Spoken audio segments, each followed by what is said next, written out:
Hi hello everybody welcome to our channel మన stars. ఈరోజు ఇంటర్వ్యూలో చాలా ముఖ్యమైన అతిథితో మనం మాట్లాడబోతున్నాం.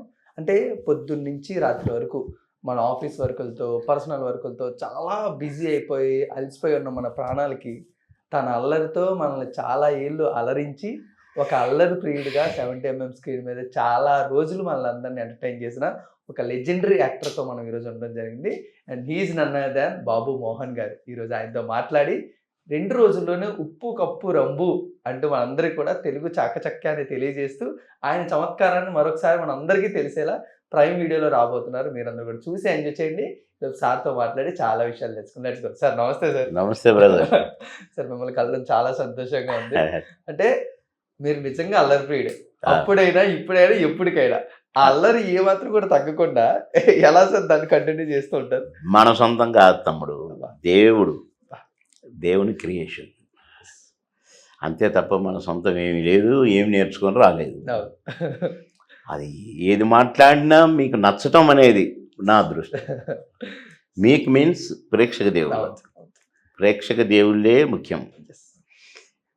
అలా నడిచిపోతుంది అంతే. సార్ అంటే మీ ఇంటర్వ్యూ అనగానే మీ జీవిత ప్రయాణం గురించి చాలా తెలుసుకొని వచ్చాను సార్. అసలు నాకు కొన్ని తెలుసుకుంటూ ఉంటే అసలు ఇది ఓన్లీ బాబు మోహన్ గారికే సాధ్యమా అన్నట్టు కొన్ని విషయాలు నాకు తెలుస్తూ ఉన్నాయి. ఇప్పుడే చెప్పాను కదా తమ్ముడు, దేవుడు. నేను ఏ ఇన్స్టిట్యూట్లో చదువుకోలేదు, ఏ ట్రైనింగ్కు వెళ్ళలేదు. ఫస్ట్ డే ఫస్ట్ షాట్, అందులో సినిమాలో పేజీ డైలాగు చేద్దామా? చేద్దాం సార్. టేక్ చేద్దామా? చేద్దాం సార్. టేకా? సరే టేక్ అన్నారు కోడి రామకృష్ణ గారు. ఆహుతి సినిమాలో ఫస్ట్ డైలాగు జీవితతో పేజీ పైన ఒకటే షాట్. ఓకే, అరే ఎలా చెప్పామన్నారు సార్, మీరు యాక్షన్ అన్నారు కదా సార్, నేను ఇక్కడి నుంచి రమ్మన్నారు కదా సార్, వచ్చి మళ్ళీ ఇక్కడికి వచ్చి ఆగి డైలాగ్ చెప్పమను సార్, అంతే చేశాను సార్ అన్న అన్నాడు కోడి రామకృష్ణ.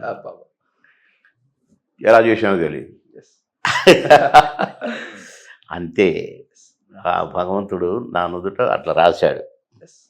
గో హెడ్ బాబు మోహన్ కమాన్ అన్నాడు సార్. కానీ ఆ గ్రాటిట్యూడ్ ఇప్పటికీ కూడా కోడి రామకృష్ణ గారు అన్న, శ్యాంబాబు గారు అన్న ఇద్దరికీ కూడా మోహన్ బాబు గారు అంటే అంత ప్రేమ, మీకు కూడా అలాంటే అంతే ప్రేమ.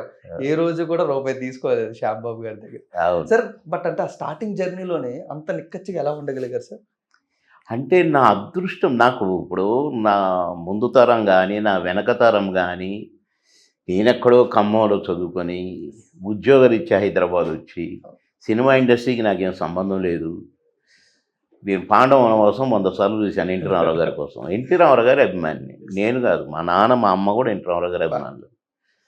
అంతే తప్ప నేను సినిమా యాక్టర్ అవుతాను నేనేదో అని నేను ఎప్పుడు ఊహించలేదు కదా. అలాంటిది నాకు Aahuti first picture, second picture Ankusham release అయినాక వారం రోజుల్లోనే 10 సినిమాలు బుక్ అయ్యాను. ఆ రోజు నుంచి ఈ రోజు వరకు ఇప్పుడు కూడా 10 సినిమాలు చేస్తున్నాను. మినిస్టర్గా ఉన్నప్పుడు చేయకూడదు, సరే చేయలేదు. కొంచెం మినిస్టర్ అయిపోయిన తర్వాత చేయాలనుకున్నాను, ఒక సినిమా ఒప్పుకున్నాను, 10 సినిమాలు వచ్చినాయి. అది అంతే పోతుంది బండి. కనుక ఈ బండిని, ఈ మొక్కను నాటింది మన కోడి రామకృష్ణ గారు, శ్యాంబాబు గారు. అందుకని వాళ్ళని మర్చిపోను. సరే అంటే మీ చిన్నతనం గురించి చాలా కొన్నిసార్లు మీరు మాట్లాడిన, చిన్నతనంలో ఎన్ని ఎత్తుపల్లాలు ఉన్నప్పటికీ కూడా స్కూల్లోకి ఎప్పటికెళ్ళినా ఎస్ నందమూరి ఇది ఒక్కటే ఎప్పుడు బాబు మోహన్ గారి నోటి నుంచి వచ్చేది. బట్ అంత బలమైన ఆ మొక్కని, ఆ విత్తనాన్ని ఎలా వేయగలిగారు సినిమాల మీద? నేను వేయలేదండి, యాక్సిడెంటల్. నేను ఒక సినిమా చూడటానికి వెళ్ళాను, 12 షాట్లు అయినాయి. డైరెక్టర్ గారు కోప్పడుతున్నారు, ఎవడా వీడు, వీడిని ఎక్కడి నుంచి తెచ్చారు అని. ఆయన సీనియర్ మోస్ట్ కమెడియన్ అలనాడు,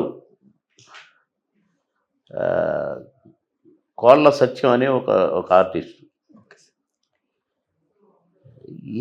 ఎవడా ఇప్పుడు ఇక ఏమయ్యా ఎవరన్నా చెప్తారా ఈ డైలాగ్ అని ఆడియన్స్లో నేను కూడా షూటింగ్ చూస్తున్నాను. కాకపోతే నేను ఒక రాయి మీద నిలబడుతున్నాను వీళ్ళ గుంపంతా ఉండబట్టి. అంటే నేను చేయొచ్చు నాకు ఎస్ రాబాయ్ చెప్తావా ఈ డైలాగ్ అన్నాడు. చెప్తా సార్ ఇది చెప్పన్నాడు. చెప్పాను.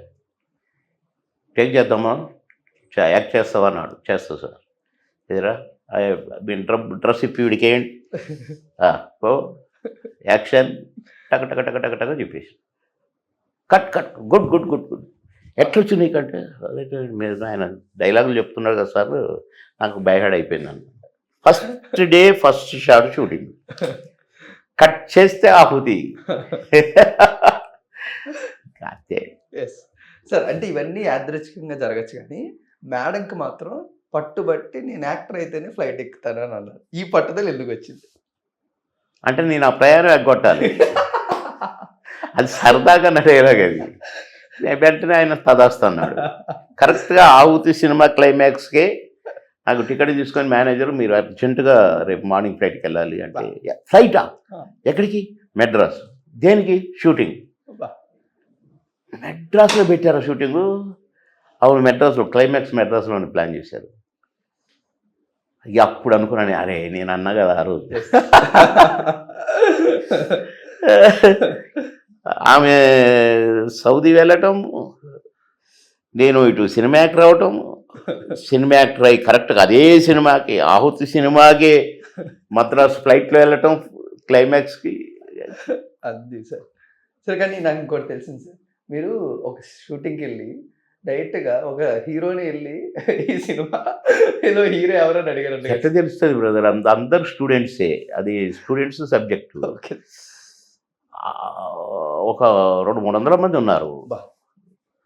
కానీ ఒక చెట్టు దగ్గర మాత్రం ఇట్లా నిల్చొని ఒక ఆయనే ఉన్నాడు. ఈయన అడుగుదాంలే అనుకొని పోయి అడిగి దూరంగా ఉన్నారు. హీరో అయి ఉంటాడు అట్లా అనుకోలేదు నేను. ఓకే. బ్రదర్ ఈ సినిమాలో హీరో ఎవరు అన్నా. నేనా? మీరేనా? Okay okay all the best sir అని బొమ్మని అమ్మ హీరోని అడిగినండి కోప తీసి నేను షూటింగ్ చుట్టానికి వచ్చి అనుకున్నా. ఆయనే చిరంజీవి గారు. మళ్ళీ నేను సినిమా యాక్టర్ అంకుశం రిలీజ్ అయిన తర్వాత అసలు అంకుశం ఊపులో నాకు చిరంజీవి గారి సినిమా, చిరంజీవి గారి కాంబినేషన్, కేఎస్ రామారావు గారి సినిమా.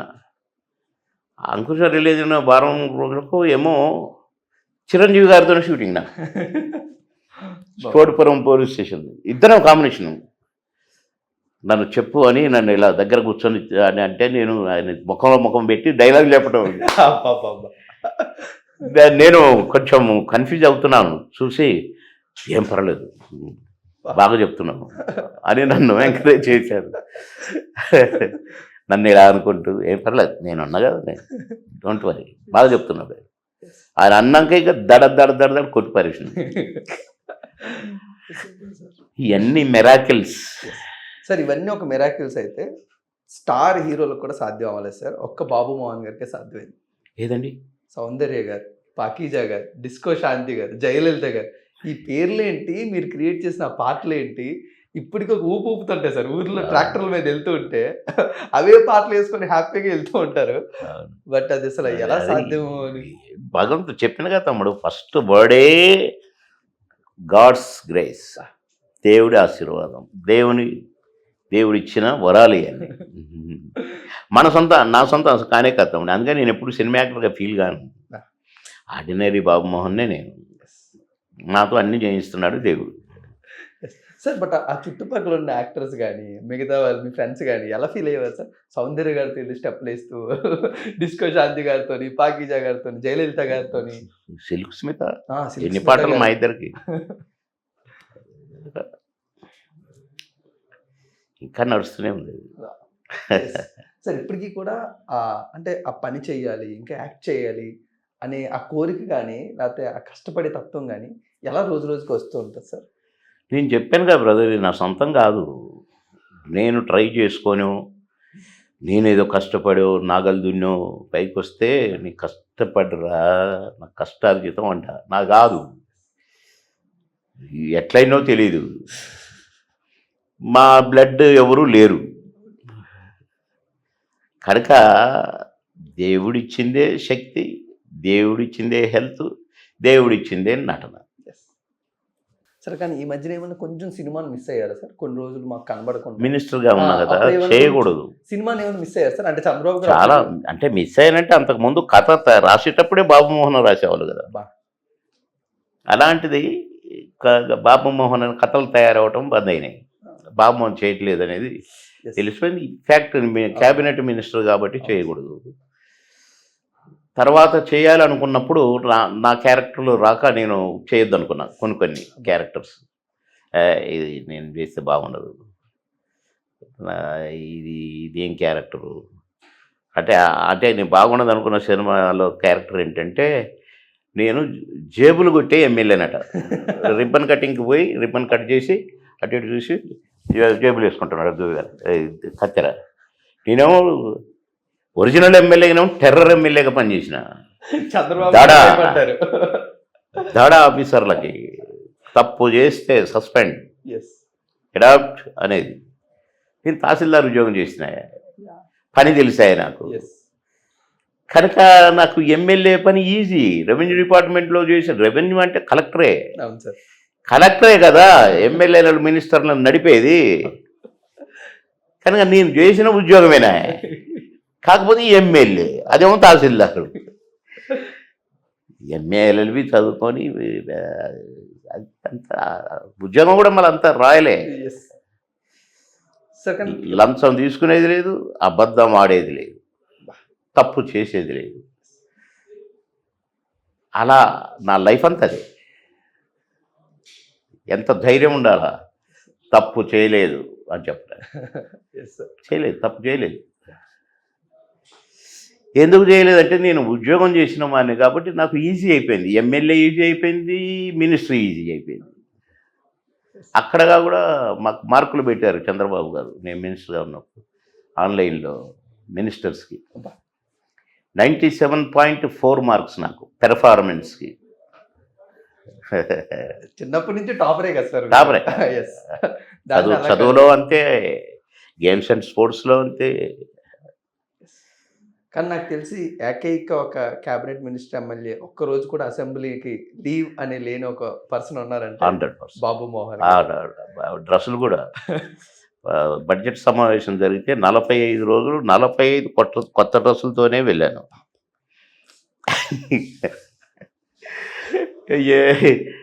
నేను ఎప్పుడు ఒక 50 జతలు గుట్టించి పెట్టుకోవటం ఇట్లా నాకు అలవాటు.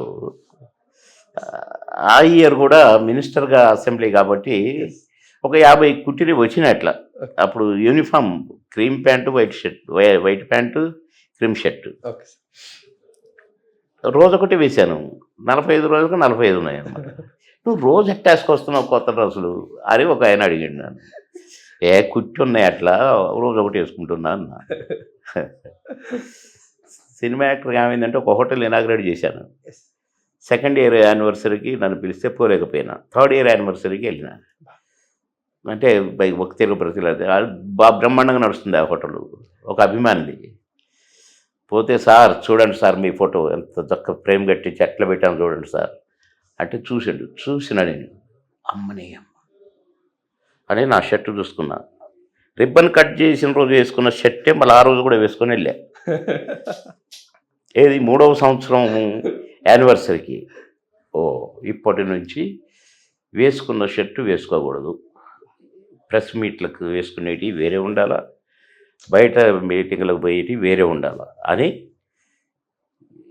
ఈ రిబ్బన్ కటింగ్ పోయిన షర్ట్ ఉందనుకో, ఇక మళ్ళీ రిబ్బన్ కటింగ్లకు ఆ షర్ట్ వేసుకోను. ఈ ప్రెస్ మీట్లకు పోయిన షర్ట్ ఉందనుకో, మళ్ళీ ప్రెస్ మీట్కి వేసుకోను. ఈ షర్ట్ ఇటు మారుస్తా, ఈ షర్ట్ ఇటు మారుస్తా. ఈగాక జనరల్ ఉంటాయి షూటింగ్కి కానీ అలా అట్లా మెయింటైన్ చేసిన ఇప్పటి వరకు. Super sir. అసలు ఏదో అట్లా నడుస్తుంది కాబట్టి నడిపిస్తున్నాం సార్. కానీ అంటే కళామ తల్లి మీరు అడగకుండాని లేదా దేవుడు ఇంత అడగకుండాని ఇంత మంచి ప్రయాణాన్ని బాబు మోహన్ గారికి ఇచ్చారు. కానీ ఎప్పుడన్నా చిన్నది బాధపడ్డారు సార్ కళామ తల్లి మీద కానీ? లేదు, ఎంత కష్టం వచ్చినా ఇది నా అదృష్టం. మెడ్రాస్ అయి వచ్చింది, 2 కళ్ళు చిత్తలా వాసిపోయి ఉన్నాయి. సుబ్బారాయుడు పెళ్ళి దాసరి నారాయణరావు గారి ప్రొడ్యూసర్, నారాయణరావు గారి డైరెక్టర్.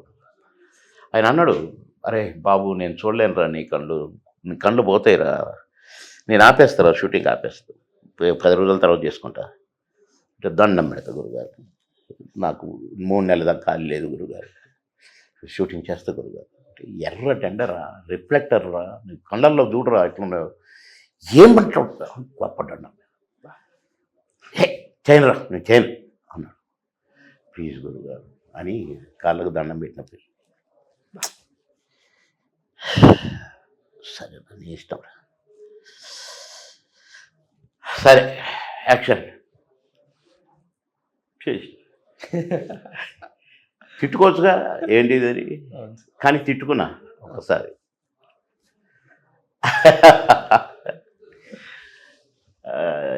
ఒక సినిమాకి ఒక డైరెక్టర్ నన్ను గాడిద మెడలో తాళి కట్టి పెళ్లి చేసుకోవాలి. మరి అదే మీరు శ్మశానంలో పెట్టిండు షూటింగ్ రాత్రి 12ంటికి. నేను చాలా సెంటిమెంట్ ఫీల్ అయినా, నేను చేయనన్నా. అసలు రాత్రి 12 గంటలకి ఏంటి, నిజమైన శ్మశానం ఏంటి, నేను తాళి కట్టడం ఏంటి, అసలు వాట్ ఈస్ దిస్ అంట. నేను నాకు కథ అది నాకు తెలియదా డైరెక్టర్ అంటాడు ఆయన.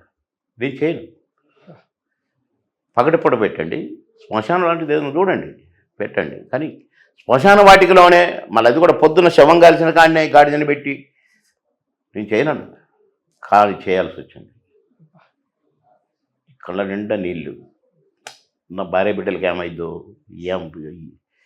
అసలు ఏంటి పరాకాష్ట నాకు, ఛీ ఇలాంటి సినిమాలు చేయొద్దు అనుకున్నా అని యాక్షన్ చేసిన కాడిది. ఇప్పుడు చెప్తుంటే కూడా నీళ్ళు వస్తుంది ఒక్కసారి. సార్ శ్మశానం టాపిక్ వచ్చింది కాబట్టి ఇప్పుడు 2 రోజుల్లో రాబోతున్న ఉప్పు కప్పు రంబు ప్రాబ్లం కూడా అదే. ఒక సర్పంచ్ సాబ్గా మీరు అంత పెద్ద చైర్లు. సర్పంచ్ కాదు, అవునా సార్, ఊరు పెద్ద. ఓకే, మాకు ఊరు పెద్దగా ఉన్నారు కాబట్టి మీకు వరకు తెలిసినంత వరకు ఆ ప్రాబ్లం ఎలా క్లియర్ చేశారు, ఆ 4 స్లాట్లు ఎవరికి ఇచ్చారు? అంటే హీరోయిన్ను ఈ సినిమాలో ఇంకొక క్యారెక్టరు వీళ్ళిద్దరు కలిసి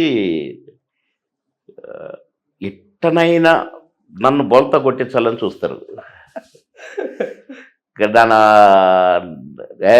నాకు ఉండాల్సిందే అంటుంటా నేను, కానీ నన్ను బోల్తా కొట్టించి వాళ్ళు గెలుస్తారు. లాటరీ వేసి లాటరీలో కూడా నాది లేకుండా చూసి నేను రాలేదు అనిపిస్తారు. మరి నేను ఓడిపోయినట్టే గెలిచాట. ఏమో అది చూడాలి మేము. కాదు అక్కడ వరకు నా పేరు ఉండదు, అయితే ఓడిపోయినట్టే సార్. లాటరీలో పెట్టరు, నీది కూడా ఉంది లాటరీలో ఇగో చూసుకో అని అంటారు. అంటే సరే ఓకే నాకే వస్తుంది బ్యాచ్ అంటాను, రాదు. అది ఓడిపోవటం కూడా కాదు, అది ఒక గమ్మత్తుగా ఎండ్ చేశారు. అది నిజంగా అసలు నేనే వండర్ అయినాను. చాలాసేపు నవ్వుకున్నాం లాస్ట్ షాట్ చేసి డైరెక్టర్ గారు నేను. అయితే చాలా రోజులు ఒక వర్డ్ అంటాను ఇటు చూసి అని డైలాగ్ చెప్పను. ఇక మేము అది అనేక నేను డైరెక్ట్గా అందరము ఒకటేనప్పుడు ఆ ఎక్స్ప్రెషన్కి. కానీ బాగా వచ్చింది. అమ్మాయి కూడా కీర్తి సురేష్ బాగా చేసింది. హీరోయిన్ ఓరియంటెడ్ సబ్జెక్టు, అమ్మాయి సర్పంచ్, కానీ గతగతగా అనుకుంటుంటుంది. చూస్తున్నాను సార్ ట్రైలర్లో ఆల్రెడీ. ఊరు పెద్ద భయపెట్టిస్తున్నారేమో సార్, మాకు తెలిసి ఊరు పెద్ద భయపెడుతున్నాడేమో సర్పంచ్ని. అంత గంభీరంగా ఉంటాడు. తన కుర్చీ తన్ని తెచ్చుకొని కారు మీద కుర్చీ, నా వెనకాల 4-5 కార్లు, జనం ఊర్లోంచి పోతుంటే ఇట్లా కూర్చొని అంతా ఊరంతా నిలబడి ఇటు ఇటు అయ్యా దండాల అంటుంటే నేను మాత్రం ఇట్లే కనీసం అని కూడా అన్నా అనమాట. ఊరంతా చూసుకుంటాడు, వెళ్ళిపో ఎవడో వాడు అడ్డ వస్తాడు ఒక దగ్గర, వెళ్ళు పోతుంటుంది. ఏంటో ఆ క్యారెక్టర్ అది. సార్ మీకు వచ్చి చెప్పినప్పుడు మీరు ఎలా ఎంజాయ్ చేస్తారు దాన్ని, మీ క్యారెక్టర్ ఎలా ఉంటుంది అది? అంటే జనరల్గా క్యారెక్టర్ ఏంటంటే ఊరు పెద్ద అని అంతవరకే వింటా. Okay sir. నేను ఒక స్టోరీ విని మరి అది ఉండదు, ఏ సీన్కి ఆ సీనే లెక్క. ఎస్ అది ఇది ఇట్టనా, అయితే దీనికి ఇక్కడ వేస్తా, ఇది ఇట్లా వేస్తా అనుకుంటాను. నేను ప్లాన్ చేసుకుంటాను. ప్లాన్ చేసుకొని పోయినాక ఇక అంత మన స్టైల్లోనే వెళ్ళిపోతుంటుంది, కానీ ఒక అక్షరం తేడా రాదు క్యారెక్టర్. అట్లనే ఈ క్యారెక్టర్ కూడా ఇది అనుకోకుండానే ఏ సీన్ కాల్సీన్ చాలా బాగా ఎంజాయ్ చేస్తారు. నేను గంభీరంగా చేసినా కూడా దాంట్లో కూడా ఎంజాయ్మెంట్ ఉంటుంది. ఆ చూపు, కళ్ళు, ఇవన్నీ అది చూడటం.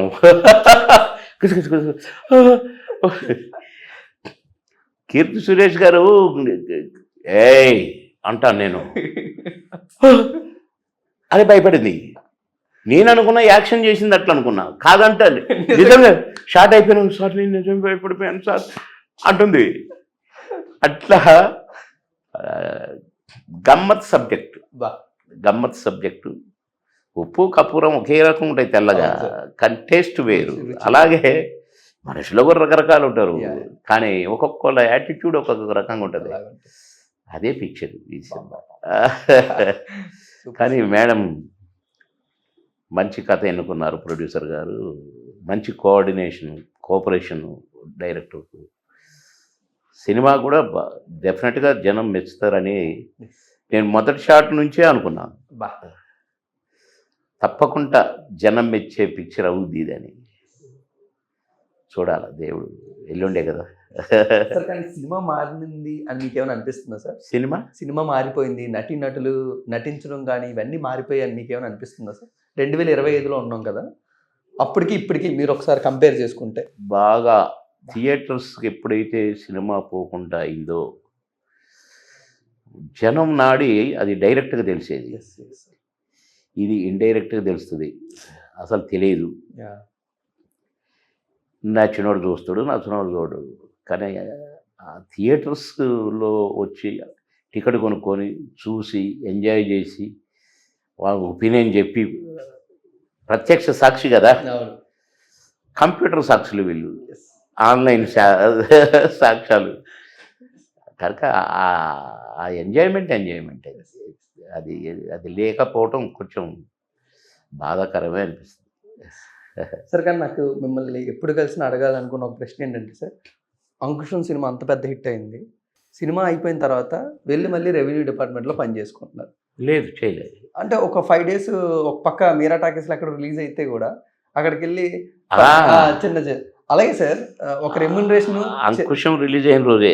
ఓకే సార్, అలాగే రెమ్యునరేషన్స్ చిన్న బ్యాలెన్స్ ఇచ్చి మళ్ళీ సెకండ్ సినిమా స్టార్ట్ చేసినా మళ్ళీ వీళ్ళు అక్కడ పని చేసేవారు, ఈ బ్యాలెన్స్ గురించి అడిగేవారు కదా. అంటే ఎప్పుడు కూడా డబ్బు గురించి కానీ ఫేమ్ గురించి కానీ ఎప్పుడు ఎందుకు ఆలోచించలేదు సార్? ఎప్పుడు అవి ఎందుకు మీకు నీడ్ అవ్వలేదు? నేను డబ్బు కొరకు చేయలేదు కాబట్టి, నేను ఉద్యోగం చేసుకునేవాడిని. నాకు అవకాశం వచ్చింది, సరదాగా చేశానే అనుకునేవి ఉండేది. లేకపోతే ఏమైనా డబ్బులు ఇస్తే అవి తీసిపో, ఇంటికి పోతే 1 కిలో బియ్యం కొనుక్కొని ఇంటికి పోదాం అనేది కాదు కదా. కానీ నా వరకు నేను హ్యాపీ. కాలేజీ నుంచి రాగానే ఉద్యోగం దొరికింది. నేను ఎంఏ చదువుతున్నప్పుడే నాకు ఉద్యోగం వచ్చింది, కానీ నేను చేయనన్నా. నేను ఎంఏ అయిపోవాలి నాది అన్నాను. కానీ అందరూ తిట్టారు, రెవెన్యూ డిపార్ట్మెంట్లో ఉద్యోగం వద్దంటాడు, పిచ్చోడు అయ్యాడు అని. మా మేనమామలు, మా ఫ్రెండ్స్ అందరూ తిడితే ఏంటి వీళ్ళందరూ ఎట్లా తిడుతున్నారు, వచ్చే దీని అమ్మ అనిపోయి జాయిన్ అయిన ఉద్యోగం. అట్లా సార్, కానీ బౌన్స్ అయిపోయిన చెక్లన్నీ ఉండుంటే ఇప్పుడు బాబు మోహన్ గారు కూడా 1000 కోట్లు ఉన్న ఆస్తిపరుడు అంటే. లేదు, ఈ నుంచి తోరణాలు కడితే విజయవాడ దాటేది. అన్ని చెక్కులు అడిగేవాడిని కాదు. మళ్ళీ ఇది తినేటోళ్ళు ఎవరైనా ఇంకా బాబు మోహన్ అడగడు కదా అని సినిమాలు పెట్టుకుని కొడతారా ఇంక కంపదీసి. లేదు సార్. సార్, బట్ సుహాస్ గారు యాక్టింగ్ ఎలా అనిపించింది? మంచి ఆర్టిస్ట్ సుహాస్. నేను వండర్ఫుల్గా ఫీల్ అవుతా. అబ్బాయి నేను ఆర్టిస్ట్ అన్నట్టు ఉండడు, కానీ కెమెరా ముందుకు వచ్చినాక ఆర్టిస్ట్ అయిపోతాడు. అతని అదృష్టం. సార్, అంటే 1800 పైగా సినిమాలు చేశారు మీరు. మళ్ళీ ఇప్పుడు కొత్తగా సినిమాల్లోకి మాకు మళ్ళీ మళ్ళీ కనబడుతున్నారు. ఇప్పుడు ఇంకా ఎవరితో చెయ్యాలని అనిపిస్తుందా సార్ మీకు? ఈ యాక్టర్‌తో నేను చేస్తే ఎలా ఉంటుంది? కొత్త కొత్త వాళ్ళని చాలా మందిని చూస్తూ ఉంటాం. ఎన్టీఆర్‌ను మించిన వాళ్ళు, అక్కినేని నాగేశ్వరరావు గారిని మించిన వాళ్ళు, శోభన్ బాబు గారిని మించిన వాళ్ళు, కృష్ణ గారిని మించిన వాళ్ళు, కృష్ణంరాజు గారిని మించిన వాళ్ళు, ఇక అసలు ది గ్రేట్ సూపర్ స్టార్ చిరన్నతో నటించడం, ఒక బాలన్నతో నటించడం, ఇంకా నాగార్జున గారితో ఎవరితో నటించలేదు నేను. వీళ్ళని మించిన వాళ్ళు వస్తే ఆలోచిద్దాం. కనుక నాకు కొద్దిగా నా కోరిక అంటే ఈ కృష్ణ గారి షూటింగ్లో ఉన్నప్పుడు మహేష్ బాబు వచ్చేవారు షూటింగ్ కాడికి వాళ్ళ నాన్న దగ్గరికి. ఏమయ్య బాబు మావిడ వచ్చా, మహేష్ వస్తున్నాడు, నిన్ను చూడటానికి వస్తున్నాడు అనేది. అలాంటిది చిన్నప్పుడు నటించిన మహేష్ బాబుతో పెద్ద ధైర్యంగా చేయలేదు. అదొకటి. మా బాబు జూనియర్ ఎన్టీఆర్ గారు నా అన్నయ్య ప్రతిరూపం, చేయలేదు. ఈ యంగ్ టైగర్స్తో చేయలేదు. సరే చిరన్నతో చేశాను కాబట్టి చిరన్న అబ్బాయితో కూడా చేసినట్టుగానే ఉంది. అట్లా కొందరు మిస్ అయ్యారు. కంప్లీట్ అయింది అనుకుంటున్నాను. అయిపోద్ది సార్. అసలు ఈ మధ్యన మీరు చాలా ఫాస్ట్ గా సినిమాలు చేస్తున్నారు. అవును, ఒక వారం నుంచి ఒక వారం ఏదో సినిమాలో మాకు కనబడుతున్నారు. అవును. ఐ థింక్ ఇవి కూడా ఫాస్ట్. సార్ మీకు బాగా ఫేవరెట్ కమెడియన్ ఇప్పట్లో చూస్తున్న వాళ్ళు, మీ కామెడీ టైమింగ్ కానీ వాళ్ళు చేసే కామెడీ కానీ నచ్చే వాళ్ళు ఎవరైనా ఉన్నారు సార్ ఇప్పుడు దాంట్లో? ఉన్నారు, బాబు మోహన్ అని. ఆయన గత 40 సంవత్సరాలుగా 30 సంవత్సరాలు మమ్మల్ని నవ్విస్తూనే ఉన్నారు సార్ ఆయన. ఇప్పటివరకు అయితే ఆయనకంటే బాగా చేసిన వాళ్ళు వచ్చినప్పుడు చూద్దాం. ఆయన సీక్రెట్ ఏంటి సార్? మీరు ఎప్పుడైనా అడిగారా బాబు మోహన్ గారి సీక్రెట్ ఏంటి, అలా ఎలా నవ్వించగలుగుతున్నారు? అంటే ఆ కీ దేవుడి దగ్గర ఉందట, ఎవరన్నా పోయి పట్టుకురావాలి. Super sir. సార్ ఫైనల్గా ఒక్క క్వశ్చన్, మా కోట అన్న గురించి చెప్పాలి. ఎలా ఉంది సార్? మా కోటన్న కొద్దిగా హెల్త్ బాగాలేదు, బాత్రూంలో పడిపోయాడట. అతని కాలుకి కొంచెం బాగలేదు, అలా కాలుకే పెద్ద దెబ్బ తగిలింది, కొంచెం ఇబ్బంది పడుతున్నాడని తెలిసింది. చూసి వచ్చిన కానీ ఇంకా కోట బాబు మోహన్ నటించాలి అంటున్నారు. నేను ఒక 2 సినిమాలు నేను ఒప్పుకొని చూసి ఇంటికి పోయి చూసి ఆ పరిస్థితి చూసి అన్నని బాధ పెట్టడం కరెక్ట్ కాదనుకున్నా. ఒకటైతే మంచంలో పడుకొని నన్ను తిడుతుంటాడు, ఆ సినిమా స్టార్ట్ కాలేదు ఇంకా అని తిడుతుంటే ఎరా అని నేను అంటుంటా, నేను లేస్తే బాగుండదు అంటుంటాడు. కానీ చేయలేడు సార్. కానీ స్టార్టింగ్ లో అంతా ఎవడు నాకు కాంపిటీషన్ వచ్చారంటే కనుక్కోండి అన్నాను అనేవారు కదా సార్ కోట అన్న. బాగా అసెంబ్లీలో కూడా దొరికితే మన సంగతి చూడాలన్నంత తప్పకుండా ఉండేది. అసెంబ్లీలో కూడా ఇద్దరికి చాలా ఎప్పటికప్పుడు గన్మ్యాన్లు. అది మేము ఫ్రెండ్లీగా అంటే అది ఇది కొంచెం సరదా. కానీ అది అప్పుడు అట్లా కాదు. నేను అంకుశంలో నాకు బాగా పేరు వచ్చి, అంకుశంలో క్యారెక్టర్ యాక్టర్ కదా, అప్పుడు ఎవడో వచ్చిండంట అని అనేటోడట నాకు తెలీదు. అనుకోనిలే అనుకుంటూనే బొబ్బిల్ రాజాలో ఇద్దరం కాంబినేషన్. ఫస్ట్ డే చూడాలి అసలు. వాణిశ్రీ యొక్క సీరియస్ అయింది. ఏంటి మా తమ్ముడిని నువ్వు సీనియర్ అనుకుంటున్నావా? మరి నేను కూడా సీనియరే నీకంటే. మా తమ్ముడిని ఏమనంటే నేను ఒప్పుకోను. అదృష్టం బాగుంది, వాడు స్టార్ అయ్యిండు, నీకేంటి మంట అని తిట్టింది అందరిలో. జాగ్రత్త అన్నది. ఇక అప్పటి నుంచి ఈ లోపల మేము క్లోజ్ అయినా. అంటే నన్ను ఏమనేటోని కాదు అనుకొని అని నేను నవ్వేటోని, నేను అస్సలు పట్టించుకోలేదు. అది నచ్చింది ఆయనకి. వీడు మంచోడు పాపం అని ఇక బాగా క్లోజ్ ఏంటి అసలు ఒకరినొకరు చూసుకోలేని ఒకటే రూమ్లో ఉండేవాళ్ళం. మాకు 2 రూములు బుక్ అయ్యి ఉండేవి. అబ్బా. కొందరు ప్రొడ్యూసర్లు అనేది ఏమైనా మీరు ఒక రూమ్ ఎందుకు దండగా, ఇద్దరు ఎట్లాగో ఒకటే రూమ్లో ఉంటారు కదా, ఒక రూమ్లో అడ్జస్ట్ అయిపోండి అని. అంటే అవి కుదరవు, ఎవరు ఉండాల్సిందే, నిద్ర వచ్చినప్పుడు పోయి పడుకుంటాము మా రూములలో మేము అనేది. అయితే నా రూమ్లోనో లేక ఆయన రూమ్లోనో ఉండేది. Sir thank you so much sir. అసలు ఇలా ఈ సందర్భంగా మిమ్మల్ని కలవడం చాలా సంతోషంగా ఉంది. జూలై 4th ఉప్పు కప్పు రమ్మని చూసి మేము సంతృప్తిగా ఎంజాయ్ చేసి మీ సినిమాలు ఎప్పటికప్పుడు ఇంకా మేము చూసి మా పిల్లలు కూడా చూసి ఎంజాయ్ చేయాలని మనస్ఫూర్తిగా కోరుకుంటున్నాను సార్. కొత్తగా ఉంటుంది. ఇన్ని క్యారెక్టర్లు వేసాను కదా, ఈ ఉప్పు కప్పురంబు సినిమాలో ఈ క్యారెక్టర్ స్పెషల్గా ఉంటుంది, కొత్తగా ఉంటుంది, కొత్త గెటప్లా ఉంటుంది. ఆ మీసము, ఆ చూపు, అదంతా గమ్మత్తుగా ఉంటుంది. Super sir, thank you. So guys, మీరందరూ కూడా జూలై 4th ప్రైమ్ వీడియోలో ఉప్పు కప్పు రంబు మనందరినీ చమత్కారంగా మనందరినీ చక్కగా నవ్వించడానికి బాబు మోహన్ గారు ఒక ఊరి పెద్ద క్యారెక్టర్తో మనందరి ముందుకు రాబోతున్నారు. మీరందరూ కూడా మీ ఫ్యామిలీతో హ్యాపీగా ఇంట్లోనే కూర్చొని సినిమాని అంతా చూసి ఎంజాయ్ చేయండి. Thank you so much. Thank you sir.